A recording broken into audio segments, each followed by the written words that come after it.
What's going on? What's up, everyone? We are here. What's up? Did you miss us? Yeah, it's been quite a month. Oh yeah. Wow, my hair looks super blonde today. I think because I'm next to the window. Yeah, we're nice and early today. Yeah, we have some sunlight. Well, not sunlight. It actually looks like a London fog out there. Which reminds me, next week we have a professional podcaster from London. Mm-hmm. That's going to be fun. He's interviewed many people like Pellini, like all the Dream Theater guys. And that's going to be next week. It's going to be fun. We're going to find out what makes him awesome and how does he get all these celebrity guests on his show. That's kind of next level. So it's going to be cool. I feel like it's charm. I think it's his charm. It's that London charm. It's definitely the charm. For sure. But yeah, he had like a lot of he had the singer from Nightwish. So we're going to pick his brain next Sunday. That's going to be cool. That's going to be another early morning stream. Another podcast because, he's in the London area. So we're doing these early, to kind of accommodate our guests from, the whole New York City. And now we're going to go to the Netherlands. I think he's the first musician that we've had from the Netherlands. Mm-hmm. Not for nothing. I kind of like this early podcast so that we can have the rest of the day to do things. Yeah, we're going to be doing a lot of stuff today too. So we're looking for a new space, guys. It's going to be like a really big change soon. So in the next month, you're going to see us. I think this is why the schedules are changing too. But it's going to be really amazing. So yeah, that's why the streams on my end has been put behind a little bit because we're trying to focus on bigger stuff to come in the next couple months. So if you see me on or not on, that's why I've been really busy. So, but once they get going, it's going to be awesome. Oh yeah, new studio, new layout, everything. Hey, making money. I see Max is in here. Thank you so much. I actually met Bram through Max. I was in his stream, and I meet the most amazing people in Max's stream. He's one of my favorites. From Sweden, Max, I love you. You already know. Sweden. Yes. Everyone from that. I mean, all the best bands been coming from Sweden, Germany, and now we're going to meet an amazing band from the Netherlands. You're going to find out. It's what's the name? I don't want to pronounce it right. Vanaheim. Vanaheim. It's like Valheim, but it's Vanaheim. He's gonna be like, why you're butchering all my names here? It's something. you Americans. We always butcher names. We try. We do our best. Yeah, and then his last name too. You said it better than me though. I tried it a couple of times. It sounded rough, and then me just trying it again, I forgot how I even tried it the first time. Bram. So we got to hear from him directly. There's no O at the end. It's Trommelen. Trommelen. We can't say I don't know. it as He's smiling over there. He's like, man, these guys are trying hard. Well, you did.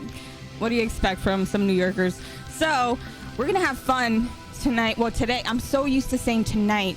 Yeah. Yeah, but over there it's tonight already because it's like 6. It's like 5, 6 o'clock. It's almost dinner time for him. Yeah. We're gonna have him here for like a good hour and a half talking about his band and everything and how he started on Twitch. So I think we should just let's get him going. On. Let's get him in here. All right, Bram, are you ready for me? Are you ready, Bram? He's got thumbs up. Of course, he ready. says, of course. All right, let's do it here on YenYorkCity Live. Let's show him in the screen, and here he is. Look at how beautiful his camera is. Bam! Woo! There he is. Look at that beautiful man. Hello. Good afternoon for you then. Yes, it's afternoon for us. Evening here. So how was your day? You've had quite a weekend. All right, you got to tell us, how do you pronounce your name? Oh, yeah. Oh, yeah. First things first. Bram Trommelen. Right. In all the Dutch glory. Bram. Yeah. It's a quite tricky language. You roll the R, right? Yeah, it's in the very back, indeed. The back of the throat. It's quite rough to do. Trommelen. Trommelen. That's rough. I tried. I can imagine as American people, you're used to do the not even a rolling Alistair. No, we don't. In the English language does not do that. Yeah, we're very naughty. But the Hispanic language does roll their R's. It's not in the back of the throat, but it's like on the tongue, like the tip of the tongue. Yeah, that's right. That's right. So you had quite a weekend, I saw on your Instagram. Yeah, that's right. Yeah, indeed. We did. We played 2 shows with Heidevolk the last 2 nights. So today's the kind of chill day. I would usually stream, but actually it gave us the opportunity to just sit down and have a relaxing talk for us all together. So looking forward to this one. Thanks for having me. Thank you so much for being here and giving us the opportunity to showcase what makes you amazing. And it's something to really see, because the drum family here on Twitch is so strong. And we've had everyone from, like people from Germany, from Sweden, from Norway. So you guys over there are doing big things, and the music scene over there is quite strong when it comes to rock music, metal music. Metal! Yeah, so tell Absolutely. us, how did you even start being a musician? When did you start? And is drums the first instrument you started with? It's I've well, in my very young years, I've been doing a kind of small music lessons and stuff. It didn't really pick up on anything.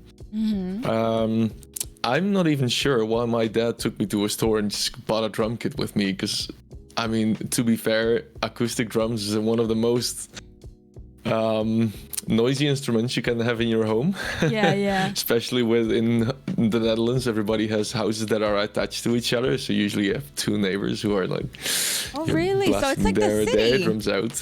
It's like city houses, because I grew up in the city, and a lot of the townhomes, they're called, and a lot of them are attached. You have a backyard and stuff, but everyone's pretty kind of close knitted in the city. So it was kind of how was it like growing over there? And it was a whole drum kit that you got first. What was your first drum kit like?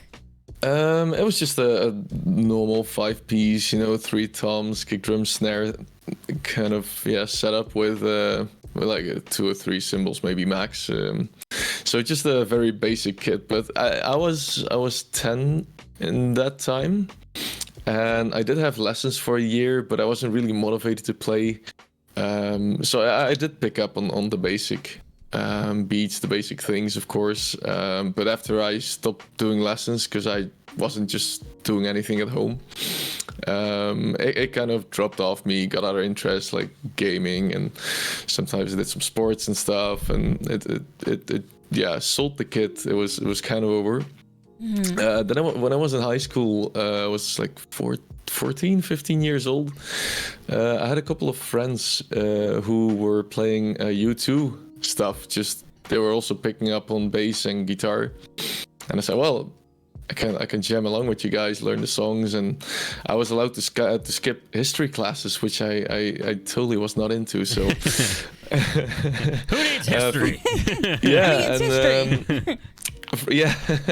From there, it just went on, and I was actually really motivated to play and pick up and listen to songs and listen to what the drummer plays and try to imitate it.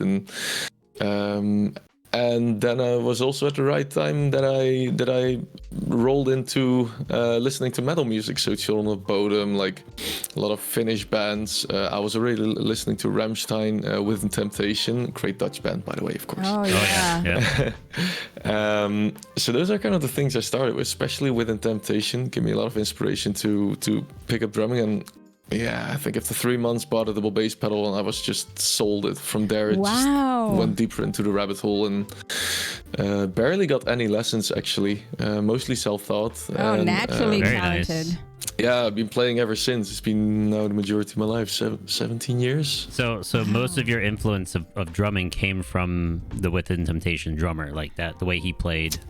Gave you that kind of start to jump on it. And soon after that, my biggest inspirations are Finnish bands like Ensiferum. Children of Bodom was one I picked up on really early, and I think you can really hear it back in my style of playing. if you kind of recognize what they do. Yeah. I know a couple of streams ago you did a whole thing on Rammstein. Yes, we were watching That's right. it. That's my all-time favorite band, Rammstein. I love them to death. It's really although it's not like similar to any other band I listen to, because I'm more into the faster, more melodic, but I don't know, it's a band that touches me in a special way and has been doing since I was, I think, even 11 or something like it. It was the first band shirt I had. Oh wow, yeah, that makes sense. But I saw them actually live very late, and it was just like, seeing that live and the entire atmosphere they bring is just so unique to me. Yeah. I heard they put a show, place. like they really very theatrical. Yeah, I know. Matt Scurfield said, "Oh, if you ever get a chance to see Rammstein, whoa, it's like a show." If you never did, I mean, I know the US is big and it's difficult to get to see a lot of bands there, but this is definitely one traveling, like, I'd even say hell the country for, Yeah. Yeah, it is. It's a yeah. So if You'll you see him haven't 3 times and every time is insane. If you haven't seen Bram play, you guys gotta check him out. His setup is really nice. He's got a nice drum set. And the reason why he's not set up today is because he had a show yesterday. Yeah, he was busy, very busy. Yep. So, I mean, your limbs feel like jello after 2 nights. It's usually it's doable, but also we have to carry all the drums and up and down. And, it's a lot.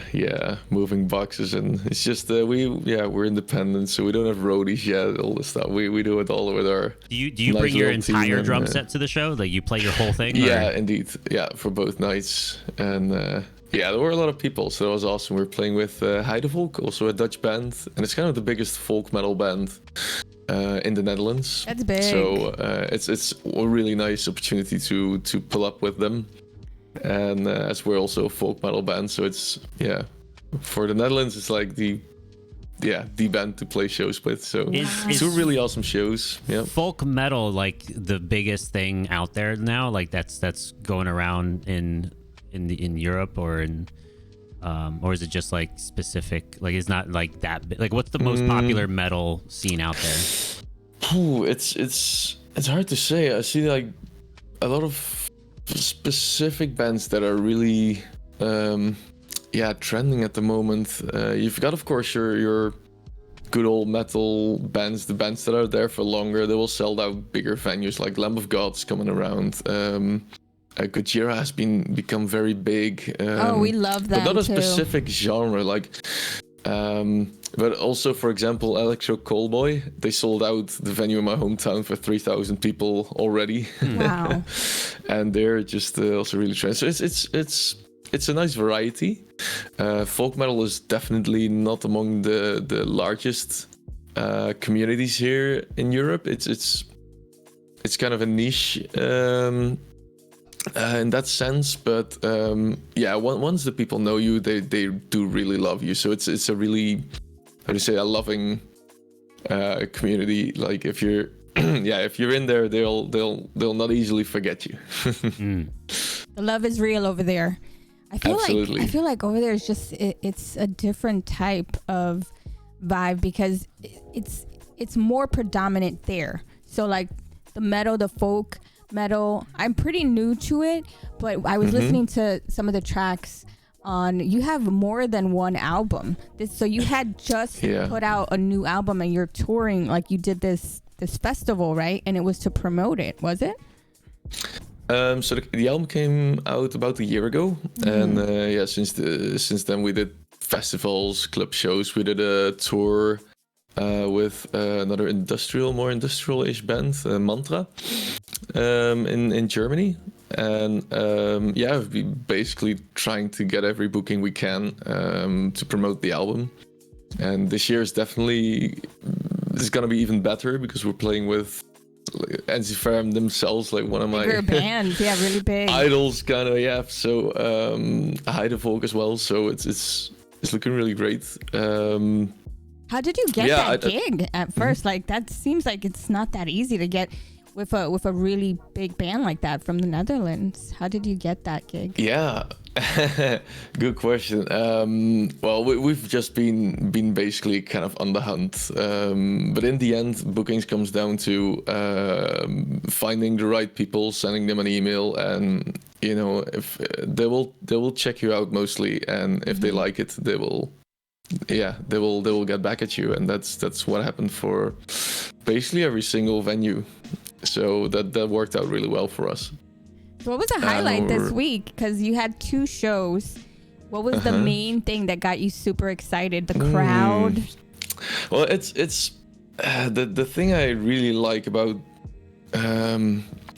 playing with Vanaheim and especially live is we're always able to connect with new people, and we're in a phase right now where, because we're independent, we most of the people that usually enter the venue when we're playing a support act, they don't know us, and what we often observe is that people are really surprised because we have so much going on in our music, and we also like to really express ourselves in stage presence and all that stuff. So it's we like to describe it like this is just going a whirlwind going around the venue, and you see people just being surprised, and that's something really nice to do, and we get a lot of positive reactions and people that are like slightly overwhelmed coming to us like, guys, holy ass, yeah. That was cool. So that's something I enjoy the most, and we've been able to pull that off on both days. So it's definitely the energy's got to be nice too, like just feeling the crowd's participation, and especially after the last 3 years we've had. Yep. Yeah, absolutely. We've been picking it up. Yeah, we released really at the right time, and we've been able to really connect with people. Yeah. So Vanaheim, how did you come up with that name, or did you start it with the band, or did you go into the band later? Yeah. How did you start it? Yeah, I'm a founder of the band together with Zino, our vocalist. Mike has also been there as a bass player for basically from the start.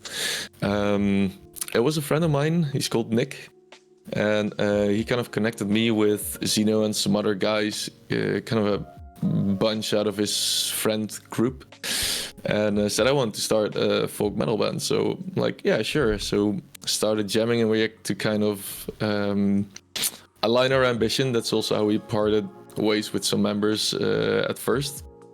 But especially since also Michael, our guitar player, has joined, we're really an ambitious group of musicians. Basically, we've grown only more into each other, working together, and at some point, especially Zino was the driving force in saying, guys, we gotta just skip 3 steps and go for like the best hi-fi album we can make right now. So it's given us a lot of hassle as well, but we worked 4 years on this one, and now now it's out, and we get these really awesome reactions, and people kind of see us coming out of nowhere. So should we show a clip of one of the... Yes, let's show everyone. Yeah, let's do it. Give them a taste of it. Let's do a little kind of back story on this one. So we have 3 of them here. So which one do you want to present first? A live show, a video? I guess the video clip. The music really video? Well as an intro, yeah. How do you say this one? Reuzenspraak. Reuzenspraak. Yeah, the EU combination is a O. Ew. It's like you That's get hit in the stomach. Well, we don't say it as sexy as them. we just make it sound like we're just like we just had something to eat and we're just really full. Like, oh. All right, so let me whatever works. Get this on the screen here. Let's see if I got the capture set up.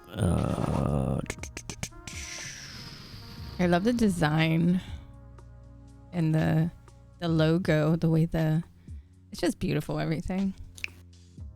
Thank you. Where is it? Oh, here it is. Oh, you found it? I think. It's exciting too. Like, I can feel the excitement just coming from that natural high performing the last 2 days. I can feel it. It's really something. Here it is. Okay. This one. And show on screen. There you are. Okay, and let's turn off the music. and let's give this a listen.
Stunning, gorgeous. That was amazing. Every way gorgeous. I loved it. Thank you, guys. So many parts that I was like, wow, oh my God, this part. Oh, this part.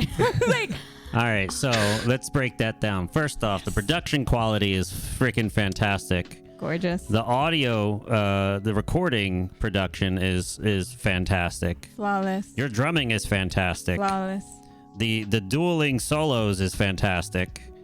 Everything is about this whole thing is fantastic. I mean, you guys even have an accordion, a violinist, and everything just combined with the metal is like, what? I never knew this could work so well. Well, so Nightwish has similar approaches to the writing of like that, right? And your singer. And Within Temptation does have some similarity writings towards that, because they add those type of elements in their music. But you guys are just like in your face, like epic. Very. Man, they're gonna blow up, especially after this, like the exposure they're getting. Oh, I'm so glad we got Bram. Every time we saw like the wood scenes, the first thing we said was Valheim. Like Valheim. It's so beautiful. Where was that shot, and how many days did it take to shoot that? Because that video is gorgeous. It's an awesome story. First of all, thank you so much for your really enthusiastic reaction. That's really nice to see you guys enjoy it. And, loved it. Nice to hear your enthusiasm. Thank you. That clip was one of the only things that actually was planned and performed according planning. But it was shot in smoothly. 1 day. 1 day. What? 1 day, yeah. So we did in the morning, like till early afternoon. We started at 7 a.m. Actually, we had an even crazier planning because we wanted to combine some things. But the owner of the place said, man, I gotta eat and sleep too. So you rented out the back place a little bit. Yeah. So first we did the individual shots like inside. It's recorded in an I believe it's like a 16th century farm, and it's really awesomely decorated. Yes. It had the bed already in there. Like everything's recorded in and around the same old farm. Another era. Which is now a restaurant. Then the actors came. So the father and the girl, they are actually biological father and daughter. Oh wow. So they had an awesome dynamic, and the girl, she was at that time 10 years old. It was incredible how she did it, and we actually ended at like 9 p.m. doing the outside shots in the forest. And she just wanted to keep going. Even we were like, hey guys, should we just wrap up and go home? Energy. She was just unbelievable. I'm really sure she's gonna get really far. Her name is Rosalie Wegman. Oh, beautiful. And she's also from the Netherlands. So it's really Very awesome cool. to work with them. Yeah, everything seemed like it was from the era too. Like you believe the story is like in those days and then the lanterns and then everything was just so well produced. Yeah, The story behind it too. It really fitted the atmosphere indeed. So we have a couple of these like really cute and I don't know, it has the Vanna vibe, let's say. Yeah. Yes. For sure. So we were happy to be able to work with a location which is really close to me. So I'm from the southern province of the Netherlands called North Brabant. It's called North Brabant because it used to be Belgium, so it doesn't make any sense. North Brabant, and it's in the south. Oh. So I skipped history lessons, I just said, so I don't know exactly why. It's like it's. I just I know that. skipped that story. day. I fell asleep after they told me the reason, and that was it. And it really fits that style, and also there's more of these things. Like if you would be here, you would recognize those. It's a bit of atmosphere that we're showing there, which is I think pretty unknown to foreigners, especially when it goes over the Atlantic or very far away. But it makes us also a bit. It makes what Vanaheim is, that we are from the Netherlands and we're using these aspects to do our concept album, because essentially this is one of the 4 metal songs, which is one part of the concept of the entire story that runs through the album. So nice. That's why you might sense a bit of storytelling in the songs. I love concept albums. Yeah. Very cool. So there's a lot of layers in this in the music. So when you play this live, I know you have a lot of the members come and play. But for like the more orchestrated choir parts, do you run backing tracks at all for your shows? That's a good question. That's right. So we have some guest musicians on the album, and one of them was Rikke, who is now a official member of the band since last year. Worked out so well that we had to continue our adventure with her completely involved. That's the violinist. How many members are there so in the... now we're 5. Yeah. So we have one guitar player, Michael, bassist Mike, vocalist Zino, me, and Rikke, the violinist. So live we have this setup. Usually we play with Rikke, but she has also 2 other bands, Solo and Pyrolysis, which makes her schedule very saturated, let's say. So sometimes you'll see us with 4, otherwise with 5. She's there as much as she can, and otherwise the rest is all backing tracks. So all that Zeno, who made all the orchestrations himself, which was a huge chore. Wow. That's all on a backing track live.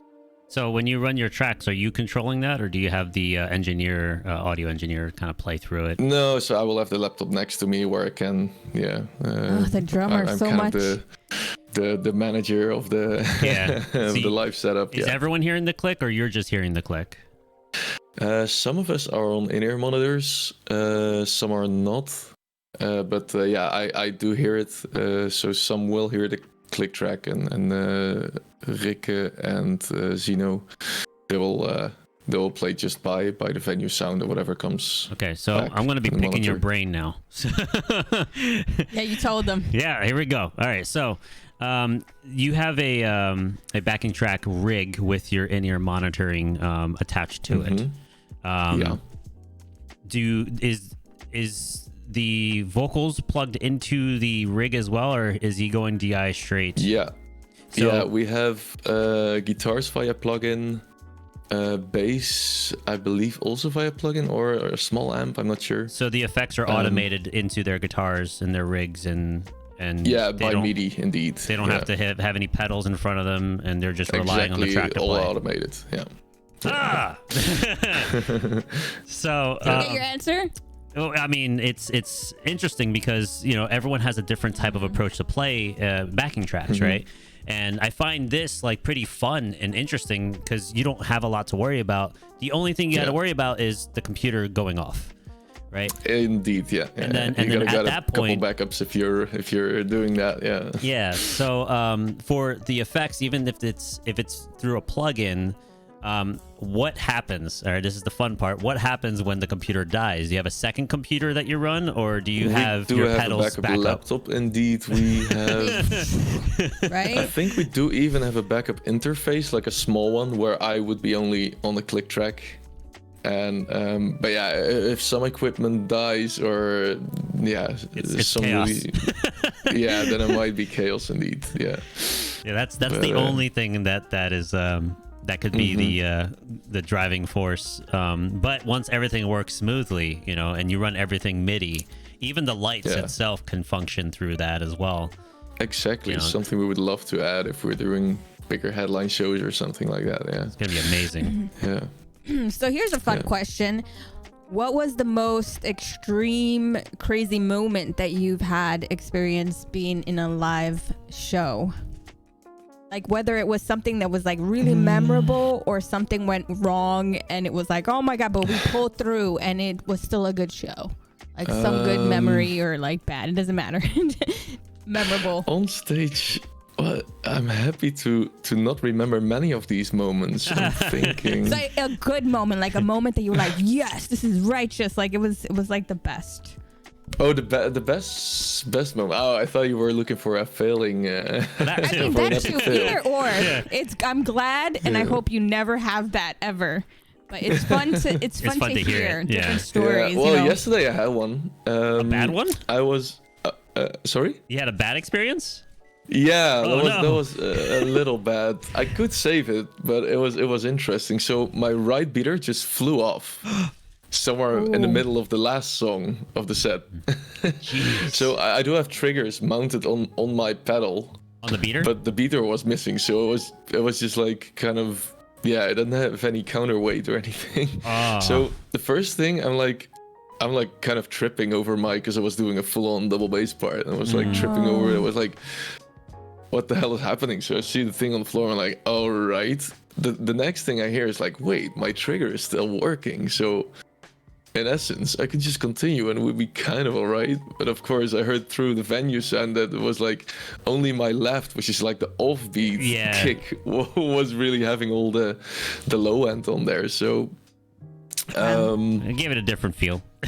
Yeah, but I actually just pulled through. I was like, I was just like balancing off, seeing if the trigger could work, and I managed to save it.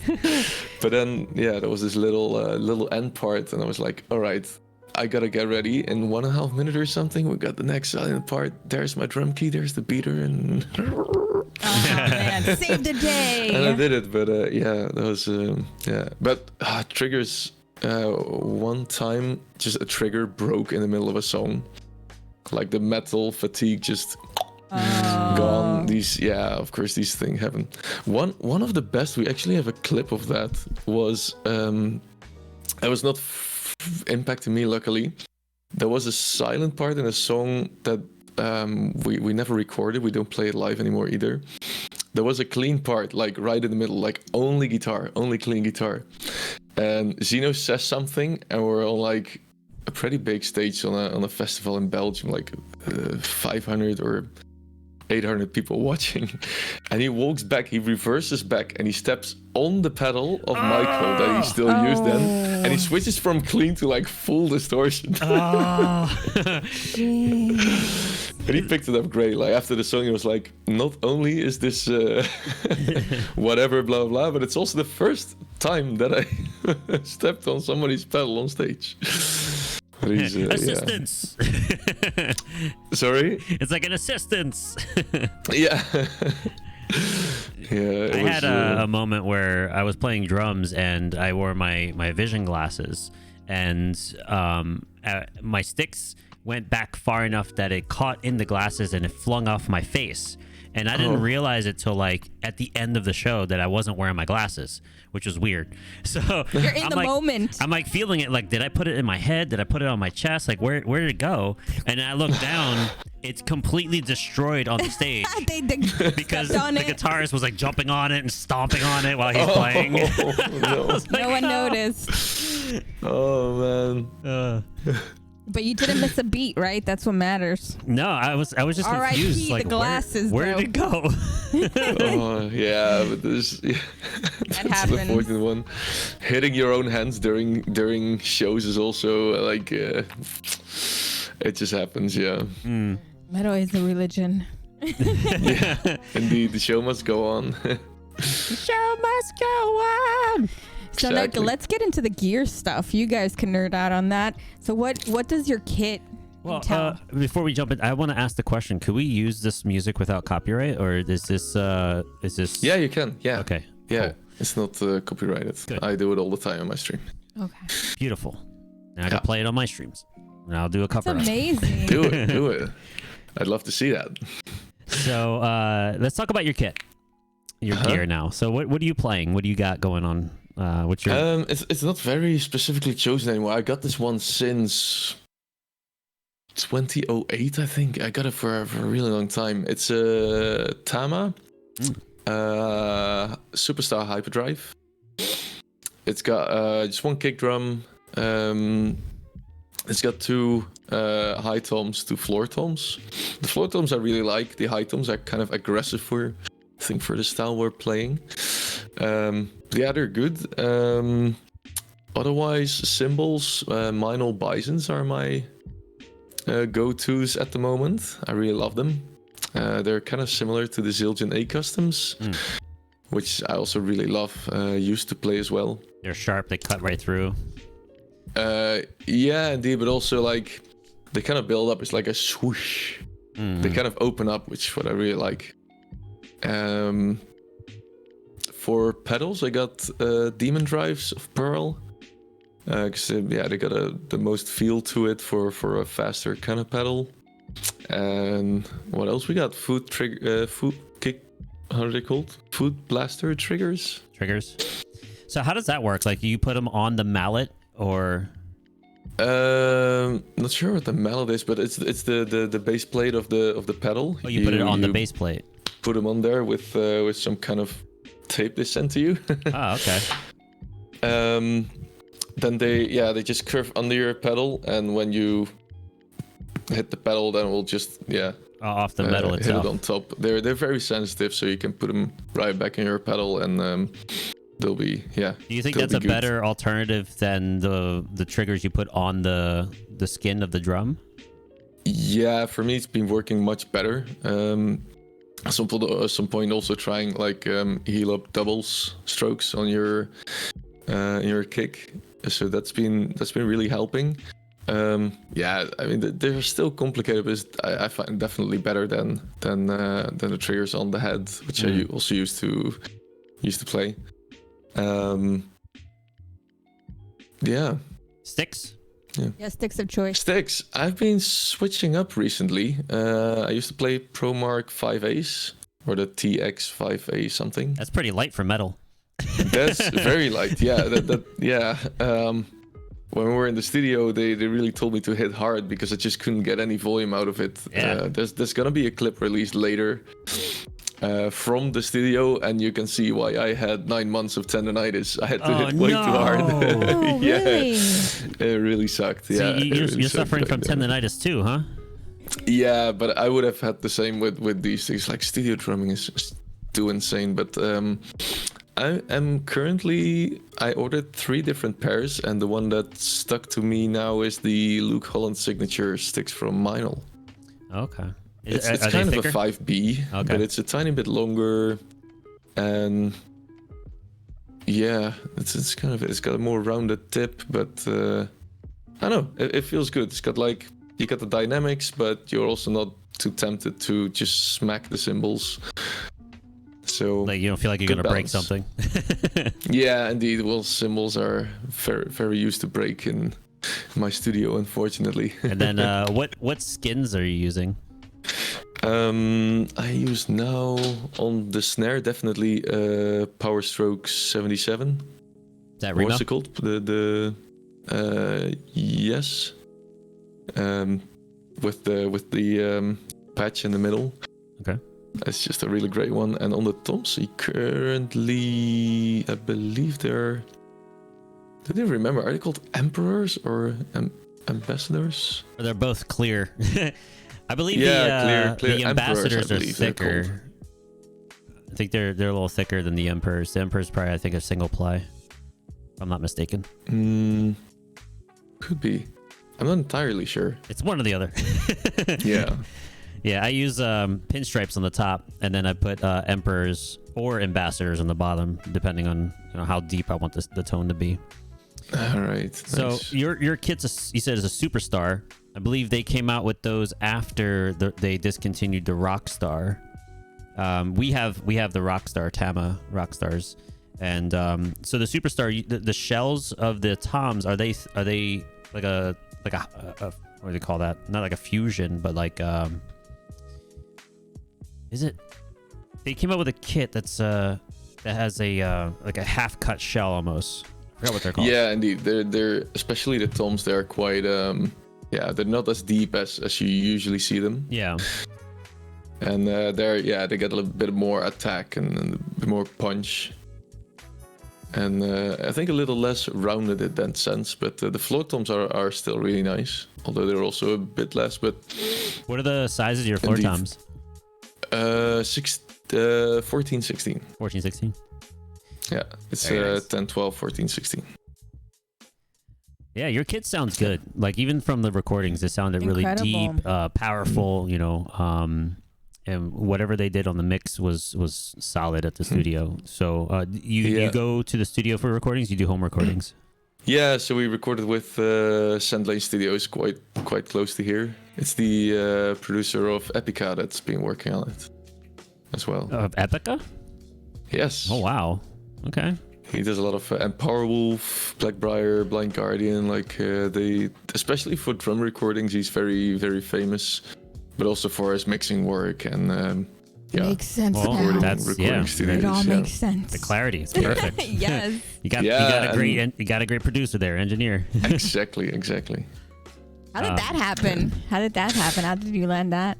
Well, Zeno did a education which is called the Metal Factory.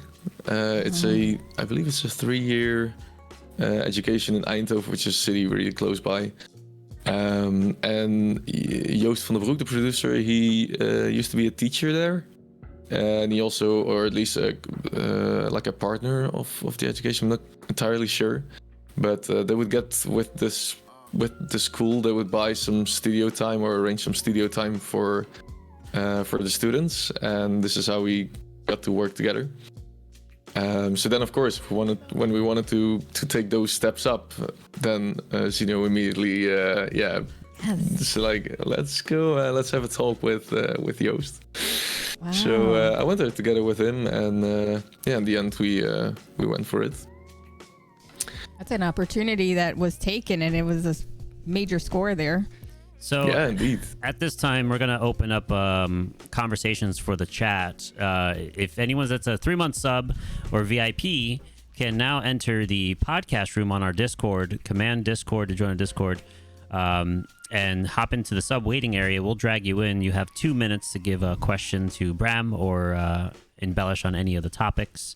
Lawrence, if you want to hop in, we'll give you a chance to come in and say something. Is any of your bandmates in the chat also? That would be cool to get any of them in there. Got Quantum Factor joined. Thank you for the so follow. much.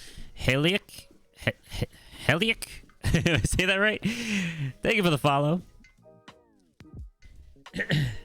No, I don't see anybody. Sometimes Mike drops by. And just keep in mind, for every 5 subs, I eat hot chips still here. We're doing that. I still suffer on stream. So if you guys want to see me, go a little nutty here, every 5 subs, that's what we do.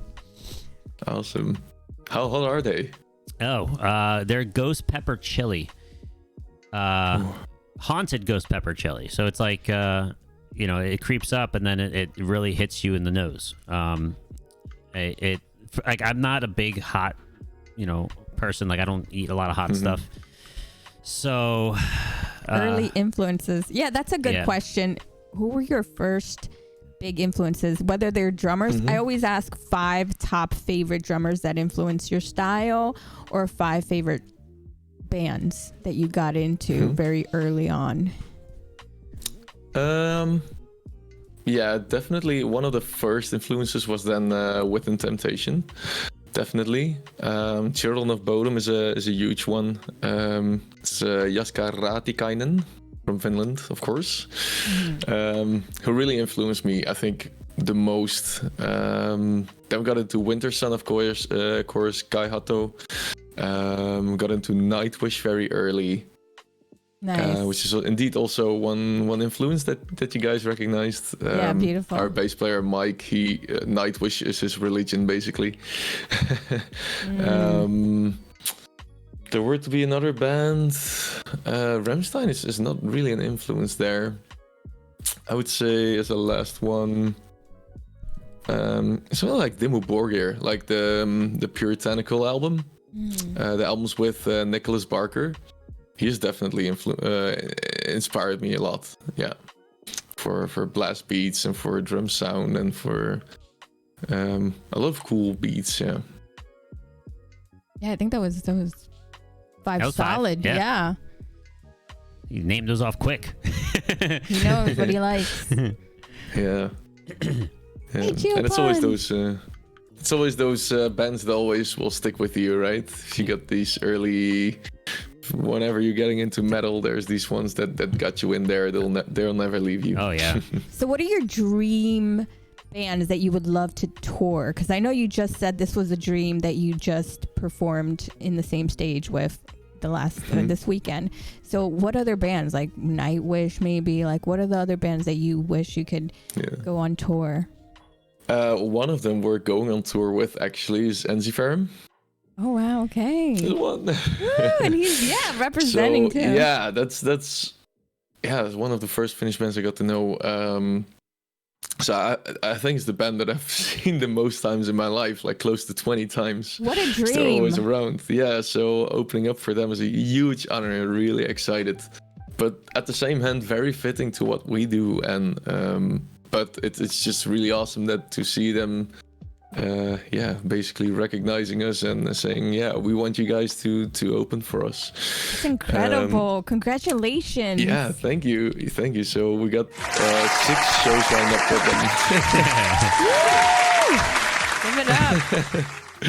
So 6 shows lined up with them, which is really awesome. Yeah, Nightwish would be, I mean, they're the cherry on the pie, right? They would be just completely insane. I can see that. One of the most insane ones. I'd really love to play with Winter Sun. That would be very cool. Winter Sun, yes. The guitarist streams here on Twitch. That's right. Yeah, you mean Asim, right? Yes. Yeah, he's recently he's the one I say you look related to him. Did I look like him? Yeah, you look related to him. A little bit, yeah. Like a cousin or something. Yeah, long curly hair. Yeah, very cute. Yeah, but he parted ways with Winterson recently. But he still streams on Twitch, right? Yeah. Who Big else? Guitarist. Imagine Within Temptation. Not sure. Yeah, Within Temptation. Those are huge bands. Yeah. A When little was the outside last our time they genre, but it would toured? be cool. Yeah, I haven't seen any of their schedules least for Within around here. Temptation. I'm not sure either.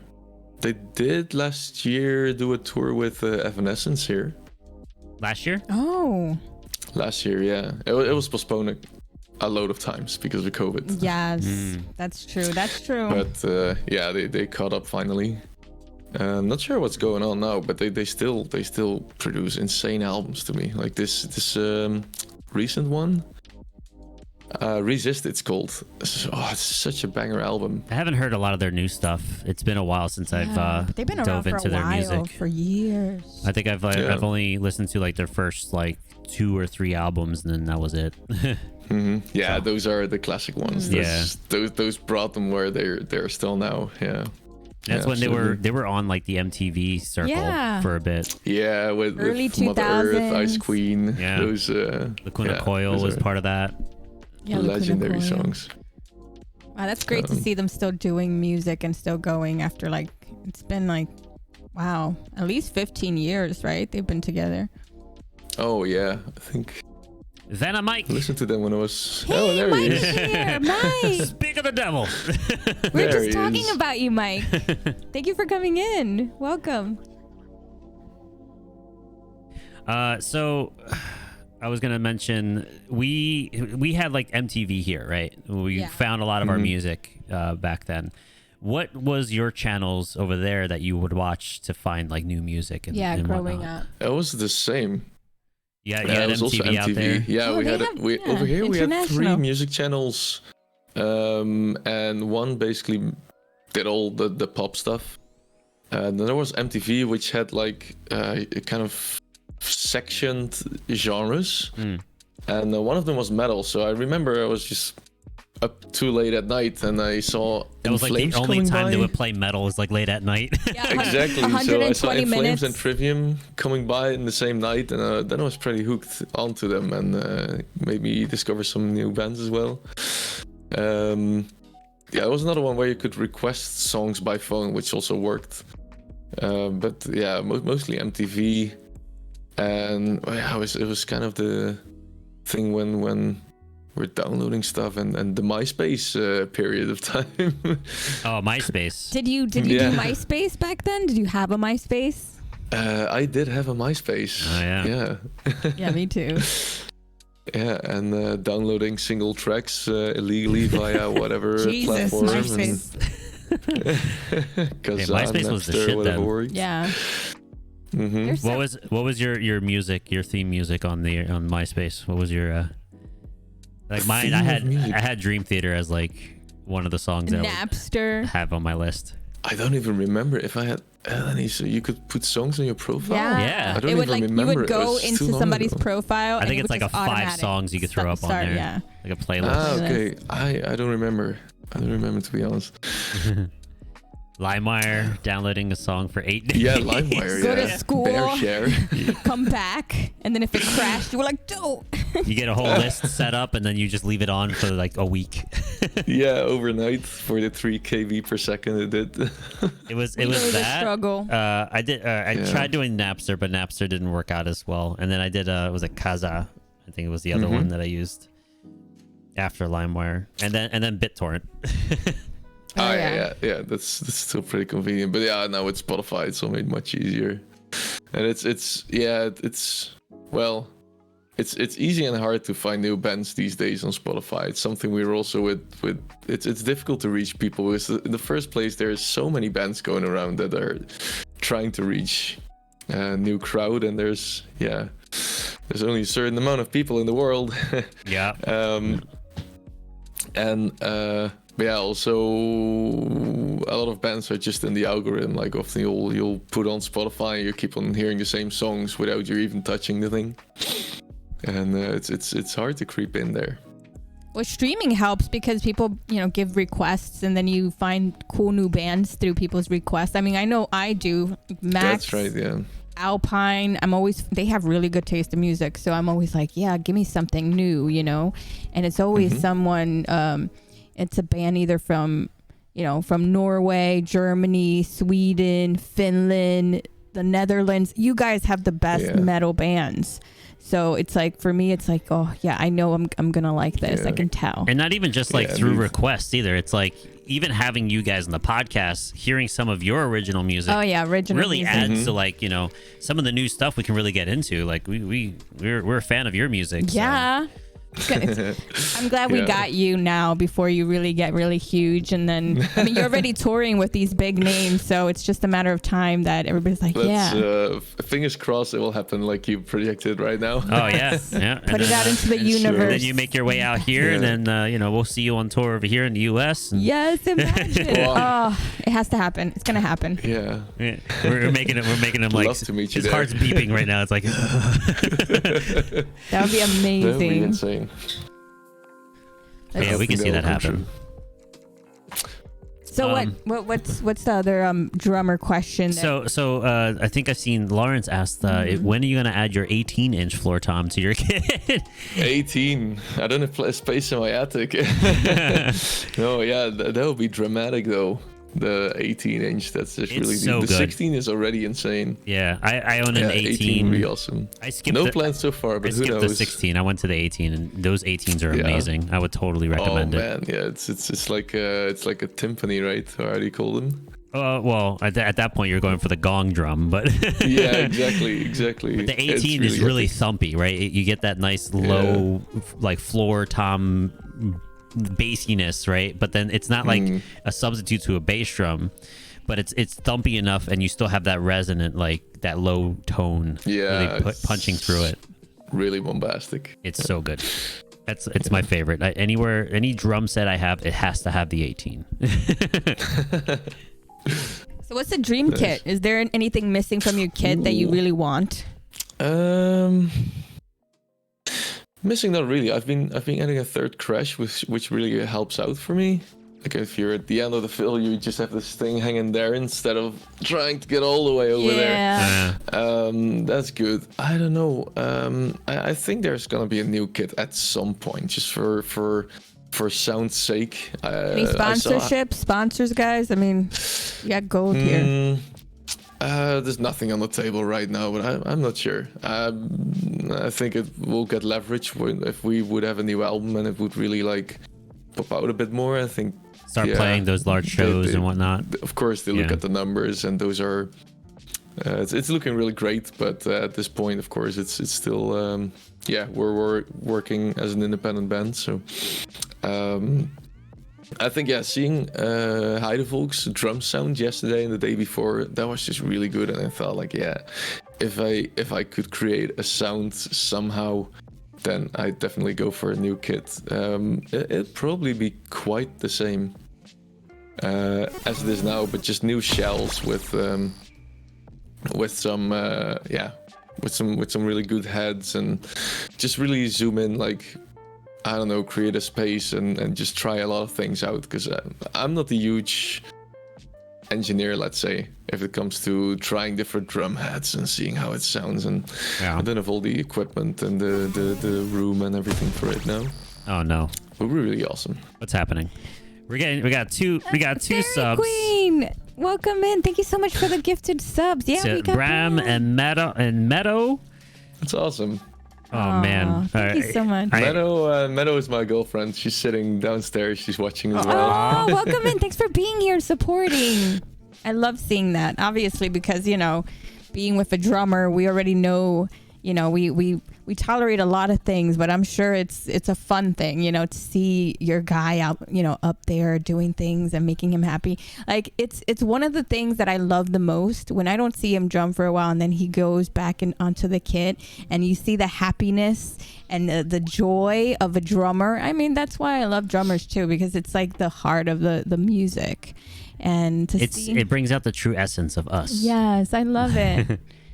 So I love seeing supportive spouses, girlfriends, boyfriends. It's something that it's beautiful. And parents too. I see a lot of parents coming into the stream and supporting, so it's really important, because it really drives the music to another level of, really enjoying it too. Thanks again, Elvin Fairy Queen, for the 2 subs. Thank you so much. We're 3 subs away for a hot chip. Yeah, let him suffer. It's nice to see some regulars of the stream. I see Helic, Elven Fairy Queen, and Meadow. I saw Lawrence. All recognizable names. Mike, of course. Lawrence is always around. He's always around. He's a great supporter in the community. Also. Awesome. Meadow. So what's your schedule like? What's a stream like? Yeah, what's a stream like when somebody goes in there?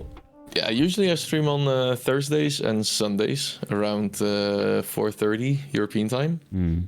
And yeah, if of course if I play a show, like if I'm doing being everywhere, then it's I'm taking the Sunday for myself, or doing things like this, just taking it easy. But usually Thursday, Sunday, yeah, about 3.5 hours of drum and music joy.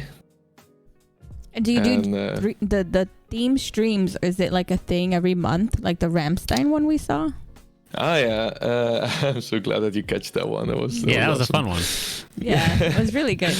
The theme stream is a point redeem. So if you're if you're a regular, it's you need to save up quite some points. But once you're there, then indeed you can request a theme stream, and then I'll make custom alerts. And anything I can make up. I really like to be creative and you know, within the music thing, like be creative and try to vary a lot in the perks and the interactive part of things. A cooking stream? Is that gonna happen? No. Cooking stream. I do love cooking.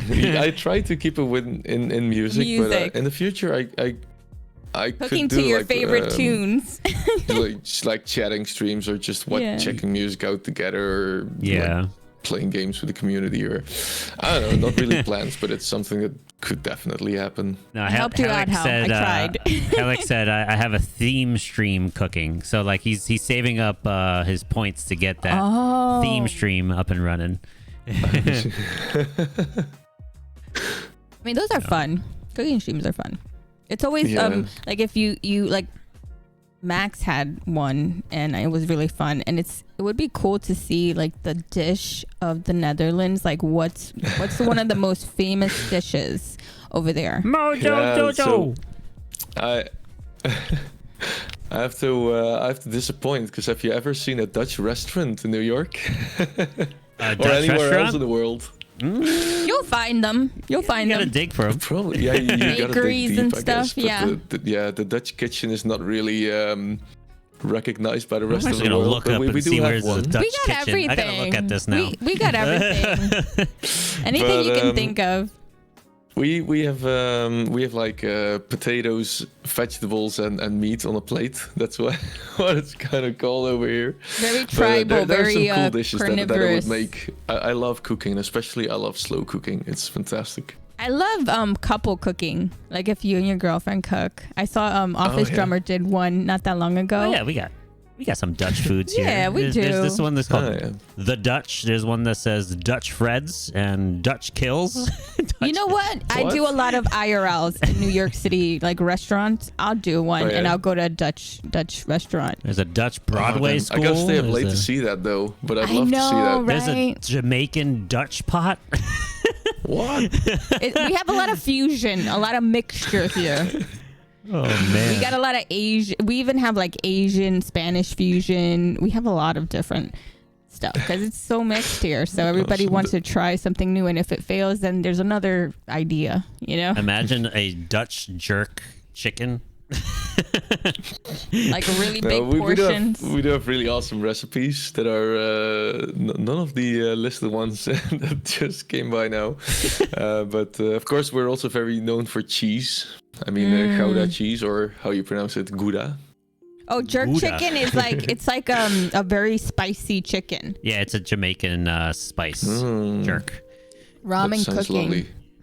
That sounds lovely. Like what else? Let me see. So you said your schedule is Sundays. So today you didn't stream. Mm-hmm. What's another question we got in the chat? So we got a few more minutes with him, so that. And we have a video of another song. We're gonna play one more video before we end. Yeah, sure. So you did tours. You covered your equipment. I'll leave the 12 questions for the last. So you moved to the Netherlands, or were you born and raised in the Netherlands? I'm born and raised in the Netherlands. Yeah. Okay. I've been living quite close from where I'm born. Yeah. Okay, I wasn't sure if you were from another country, you moved over, or The Finland flag threw us off. the Finland flag. Yeah. Yeah. It tricked many people. I was like, you Finnish? Well, some people think I'm Finnish with my name now. So Satori. Satori. Yeah, I can imagine. And they think you're a girl too because of Luna. Luna, yeah. So now I'm throwing people way off. I mean, they see me from the back and they see the hair. They still think I'm a girl. And I turn around, we went to TwitchCon and you still had to wear the masks and they were like, ladies, excuse me, ladies, like the security guards. A very ugly woman. Yes. I mean, unfortunately, As long as they don't come into your stream, they're like, who is this Finnish girl with a beard? Hey, I mean, I wouldn't be surprised nowadays, right? Yeah, his hair's longer than mine, so. Speaking of hair, like you and the rest of your bandmates all have like a similar look. Beautiful hair. Yes. I was like, is that Bram singing and playing guitar? It's like, what? It's the hair. Yeah. Some think that the vocalist and I are brothers, but we all have kind of straight long hair. That's right. Don't ever cut it. Yeah, you got some nice luscious locks. Yeah, Max too. Like you guys all over there have just like blessed, Max beautiful. got really awesome hair. Yeah. Yeah. Band is fun. By L'Oreal. I'm growing my hair out of jealousy. And then yeah, he grew his hair out. He had really, really short. Well, when I met him, he didn't have any hair. It was like I was bald super, pretty much. And then last night he says he had a dream that he shaved his head too, and I was like, oh. And you also had a dream. I had a dream that he cut his hair, but not shaved. No, I think I might. If I were to shave my head, it would have to be because I'm actually balding, or I get $1 million donation. Yeah, you gotta keep the hair. I mean, what are you gonna do when you're drumming? You have to have the movement. Put a wig on. Yeah, indeed. We the Dutch are known for windmills, right? Oh yeah. Yeah, I wish I could do that. My neck will fall off. Now your head is floating. Yeah, I even like going to like concerts and like I start headbanging. Like I'll come home and I have this really stiff neck. Like I don't know how you guys do it for hours without feeling this. You gotta stretch. Like you feel like someone's pushing your head down and you can't lift your head up. Like this muscle here is completely shot. Do you exercise your neck different muscles? Over there. Like how does this work? I don't headbang too much during shows, but if I visit a concert, then sure, trying to have a good time. But I've been in the same position, coming home as a teenager. Like next day, it's like it's like my neck. Yeah. Oh, but that was a good show, but damn my neck. These days I don't headbang as much as those days. And you guys also wear like war paint, right? Like tribal kind of paint on your faces. Yeah, that's right. Is it like the same all the time, or you just like is it just thrown on? Yeah, it is. Yeah, we do it the same way all the time. It doesn't really have a meaning. It's just a stage presence thing we've grown into our live shows because we wanted to do some extra. We didn't have stage clothes before, and but it kind of stuck, and it looks a bit more scary. It's also before the show we take on our stage clothes, we do the paint, and then we're kind of in this transition, like metamorphosis to like our stage versions of ourselves, getting into the team spirit and getting ready to get on stage.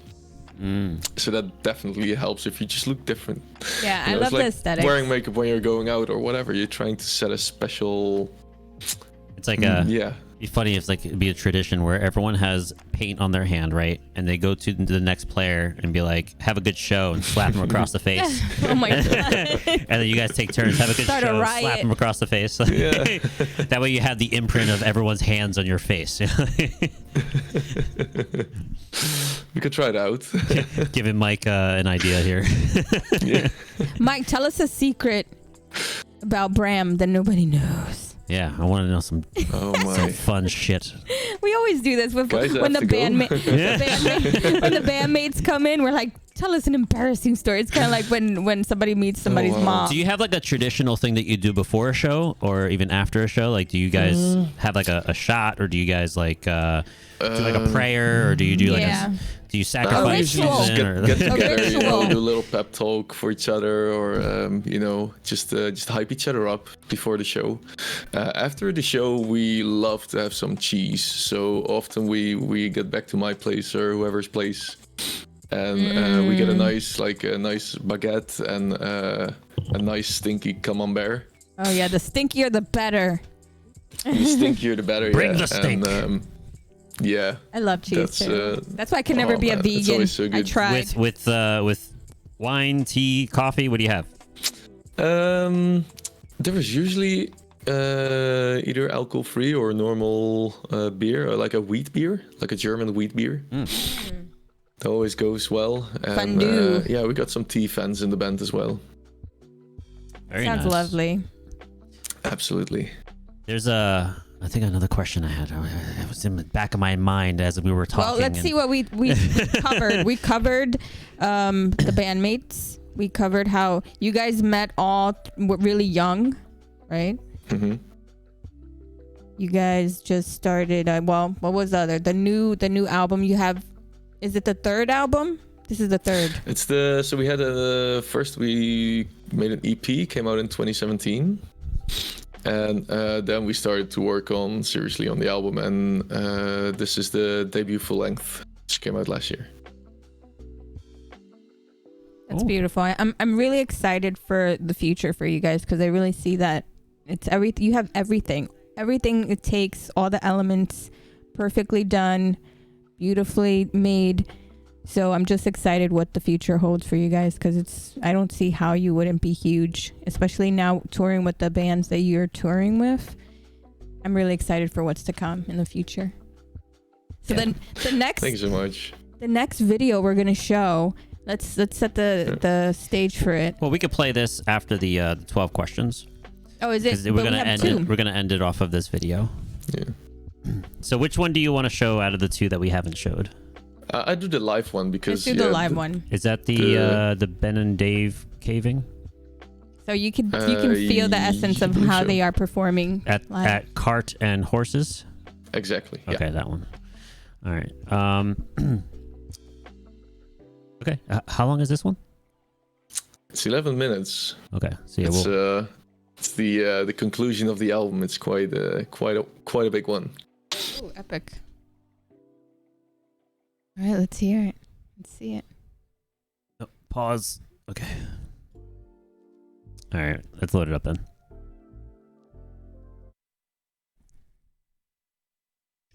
And play.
Hello everyone. Do remember to follow all our social platforms, Instagram, Twitch, Twitter, and subscribe to the YouTube channel YenYorkCity. I hope to see you on our next live show. Oh, I got fucking chills. Jeez, dude. What the shit? Holy shit, Brian. Every video, everything that you just... I can't. There's no words. You guys are just... That's all I gotta say. I was into awesome. it Thank the you. entire time. I'm telling you, there was the one point that I was like, I got chills. That very epic choir piece at like the middle section just really amps up, and then it's incredible Yeah, piece. That's nice. It's really a story. Good job, guys. Dynamic wise, yeah. Thank you so much. Did great with the composition. Live, the energy. I love you guys. Like the energy. Yeah, that's why I pulled this one. At least you can see the live energy that we're after. I Yeah, felt it. it's good. I like the interaction. You know, everyone's like involved in something. You know. Oh, you guys are super fun. I could just tell it's super fun. It's such a show to see you guys live. I can imagine. I see you're very focused back there. Like you're just like part. Yeah, that's right. And Mike, Mike, he's the bassist, right? Correct. Yeah. Bases. Fun to watch. That camera interaction was pretty funny. I like that. Yeah, I really like that. Sticking out the tongue. Yeah. Yeah, We like to screw around. Yeah. We're Sometimes, coming after whatever you pops next, up. Mike. So we want you on the podcast too. We want to pick your brain. That would be That's a fun. good one. That's a good one.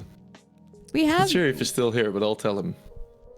Yeah, he was here. He was watching. He was like, that bassist is. What he said? He said that bassist. Where is it over here? Violinist MVP. He was like, what an ugly bass player. Oh. Oh.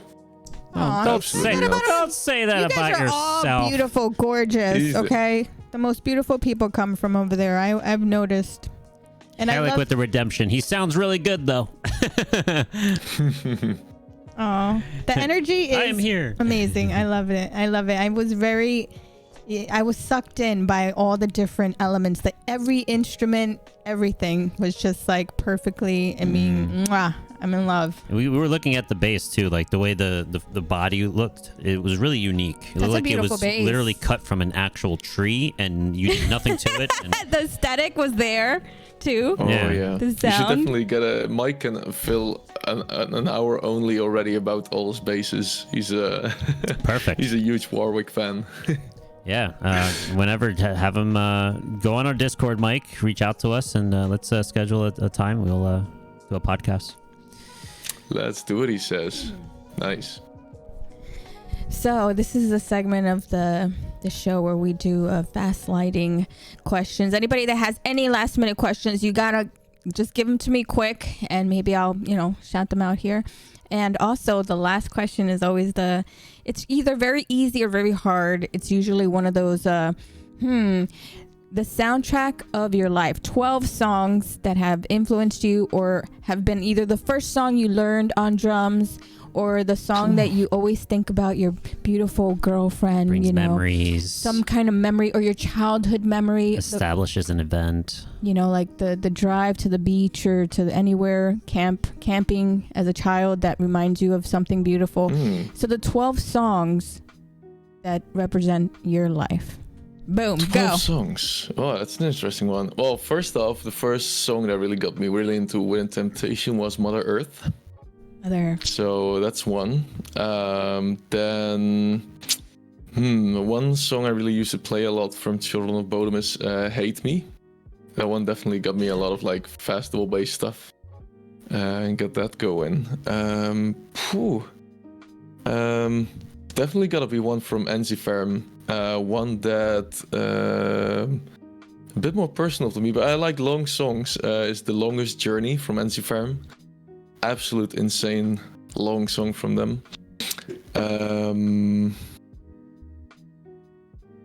12. It's hard. 4. Sometimes when Yeah, you, 3. is it, We got is 3 it so 3? Yeah, far. 3. Yeah. Okay. Sometimes it's easier when you don't think about it, and it's like the first songs that just pop into your mind Yeah. that are memorable. If I think of a band, there's always one song that's just always putting out. For Rammstein, it should definitely be like Reise Reise, because it was like my alarm for years. Your alarm. That's a good She one. woke up from it and I didn't. Reise Reise. Yeah, Dimmu Borgir, Kings of the Carnival Creation. Absolutely, like so much inspiration came from that one. Let's see, I've got some, I had a period as well where I listened to a lot of tech death, like really fast, technical, really interesting drum parts. One song of that is, actually two, I guess, Psychroptic Observant. It's a crazy song, and from origin, I must go with Saligia. The amount of times that I checked that drum video is just countless. I'm kind of going through time here. After that, it all came back to folk metal. Well, introduce us to some that we might not ever heard, probably. For folk metal, I mean Trollhammeren from Fintroll. Okay. That's one you should know if you're into folk metal. Everybody knows it, but also for people that don't know, it's just a very catchy one.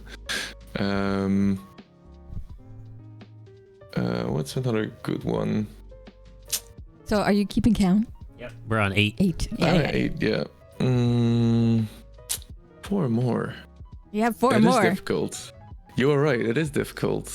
Or really easy if you don't think too hard about it. Like if it's just All right. oh, Do an you have unconventional one, it'll an come to me. unconventional one that no one thinks you would like this song, but it's like, yeah, I like it. So what? You know, it's a weird song, but like it's an unconventional, maybe not metal at all. Not metal at all. Like a Britney Spears song, or maybe Like something that's kind of cringe, but you're like, there are like really cool creative pop. Like one I really like is like Dance Monkey from I don't know how is she called. Is it? No, it's not Billie Eilish. It's this other woman. But like these kind of songs, they're so cool, unique songs. You know which one I mean? yeah. Dance Monkey. Sing it a little bit, because how does it go? Oh no, He's no, like, I'm not singing. Come on, just a little bit. It's fine. Let me see. Dance. I could probably pick it up here. I know one, but I think that one's like the Beastie Boys. It's this. Oh It's no, not. it's this very specific voice. It's kind Tones and I. Yes, that one. Yeah. Oh, okay. For example. So that's an unconventional one That's- that, you know, it's not That's 9. Yeah. different genre. What about do you have a song that you and your girlfriend have for each other? Your that you guys- song. It's like, oh, that's our song. We have a song. Well, not sure. What do we enjoy listening to? Putting him on the spot. Yeah, At indeed. least- If I forget now, At least it I'll be wasn't. beaten Who up was it downstairs. No, that just forgot kidding. their? I think it was Kim Sushi. No, who was it Yeah, that it was forgot Kim Sushi. their wedding song? Kim I Sushi. forgot. Was it that one? Yeah. Oh. We're not trying to get anybody in trouble here. Not sure. You should put it in chat if we do. Just need a bit on the spot. Meadow. We do not have a Meadow, specific what do song you- I can think about. Okay, so you both are in the clear. No. Cool on one line. Well, I could do a Dutch song or something. If you there's a really cool song. It's a Dutch song. The band's called Bluff. Well, yeah, I have to sneak peek which song this was. What's your favorite driving song that you like to drive to? Ooh. Lately, I'm more into the kind of atmospheric stuff. Yeah, that's always good. Yeah, long songs are good for driving. Recently, I listened a lot to Moon Sorrow. The song is called... Oh yeah, remember when we went to visit your parents? We heard some. Moon Sorrow. Damn, I also forgot that one. Oh yeah, Mens is the title of the Bluff song. From Moon Sorrow. I forgot this one. I think it... Oh yeah, Jotunheim from Moon Sorrow. Jotunheim. That'd be 11, right? That's 11. One more. Make Got it count. one more. One Last one. There must be one that I forgot.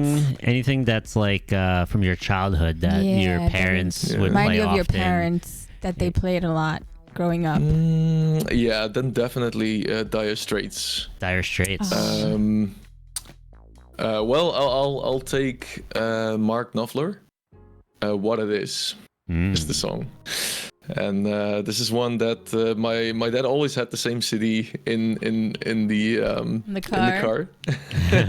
Very typical, and also Dire Straits on holiday or something, but always like the same CD for like months or even a year or more. So you hear that and you're like, that's my dad's song right Aw. there. Yeah, exactly. He was much into classic rock. Yeah, That's cool. awesome. That's awesome. yeah. That's 12. We Woo! made That's 12. it. We made it. Wasn't that hard? We did it. Awesome. Cool All question. right. So we're going to end it with our last video that we have here. It is the... Is that Uitsteen Uitsteengeslagen. Geschlagen? Noggin. Oh man. That sounds German. Geschlagen. Yeah, that's a really German pronunciation. Yeah. What does that mean?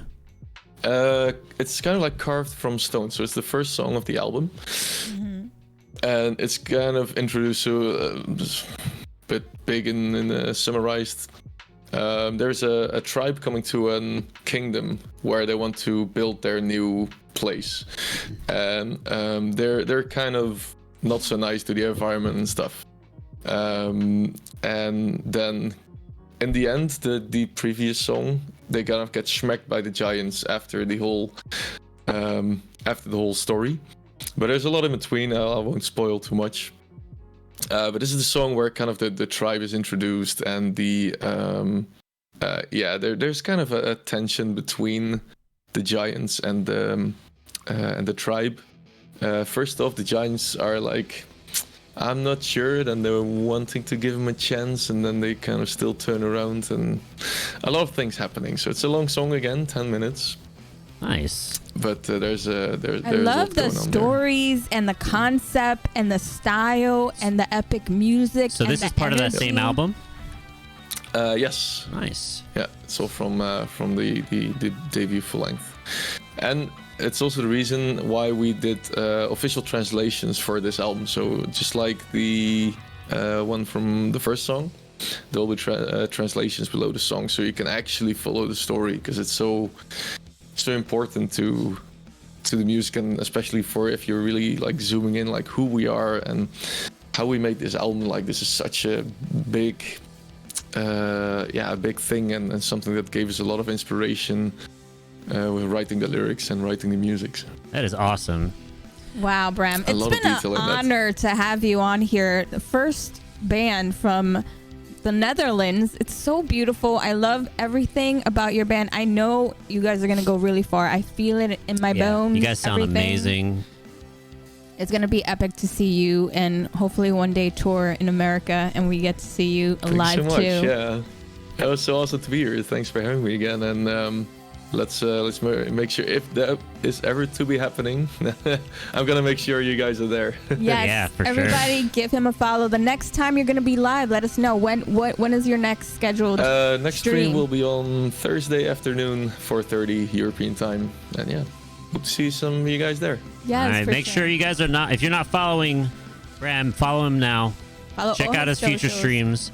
Also, last bit of plugs, be sure to join the Discord so that you are aware of our future streams with our future guests, such as Ollie Winenberg from London. Yeah, he's from London, and he's a professional celebrity podcaster from London. He's actually had Nightwish on his podcast.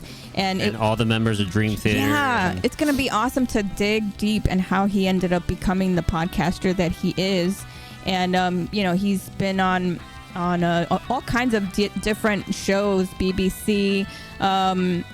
We're going to dig deep into how he became the podcaster. Is that iHeartRadio, I think he was? iHeartRadio. He does a lot of really cool stuff with big bands. So he's going to be fun to talk to, learn a lot of stuff, his background and the things that he's experienced along his journey, because it's been quite the journey for him as well. Like he says that he's been fortunate with a lot of these events to happen for him. So So we're looking forward to that next week, Sunday. What time? I think it's going to be at the same time. Same noon. time? Yeah. 12 p.m. Early, Eastern. an early one. So everyone from the other side of the world can come and tune in and hang out and, find out stories, how he ended up, being the podcaster he is. So it's really exciting that we have also not only musicians, but people that also have different ties with different musicians. So, the community gets to find out how that happens and the whole story behind them. So join the Discord to be alerted. Set your roles accordingly. We'll chat on there. We do some fun stuff on there as well. We play some community games and then we'll do some challenges. And don't forget to follow Luna too. He has drum streams on Friday. That's gonna be fun. And IRLs from me from here in New York City. So if you guys like any kind of content like that, New York City vibes, meditation, all kinds of stuff that happens here, we have a lot of different things. So you'll like it either whether it's Luna or me. We do a lot of music streams too. My band has a show coming up sometime next month, I believe. I think it's the 26th of April. Of April, okay. So it's in 2 Brooklyn. months. And then we're going to post the information on our Discord on that soon. So, again, join the Discord.